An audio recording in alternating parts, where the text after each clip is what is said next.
नमस्कार मंडळी, चला बनवूया मस्त अशी चटपटीत दह्याची कढी. तरी ते कढाई घेतली, कढाईमध्ये तेल टाकलं, तेल गरम झाल्यावर जिरे मोहरी टाकले, जिरे मोहरी तडतडल्यावरती यामध्ये ठेचलेला लसूण, कोथिंबीर आणि कढीपत्ता टाकून घेतला. सगळं असं थोडंसं तळून घेतलं. तळल्यानंतर यामध्ये हळद टाकून घेतली आणि इथे मिरचीचं वाटण करून घेतलेलं होतं. हिरवी मिरची, मीठ, लसूण आणि एवढं. तर त्यामध्ये नंतर परतल्यानंतर थोडंसं पाणी टाकून घेतलं. त्यानंतर दही आणि बेसन मिक्स करून घेतलंय. दह्यापेक्षा एकदम कमी बेसन घ्यायचं आहे.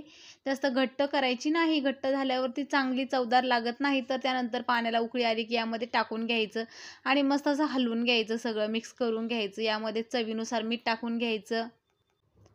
उकळी फुटली की मस्त आपली कढी इथे तयार होणार आहे. भातासोबत, भाकरीसोबत, चपातीसोबत कशाही बरोबर खा. तशी सुद्धा प्यायला खूप छान लागते. आंबट, तिखट आपली कढी इथे तयार झालेली आहे. कशी वाटली रेसिपी?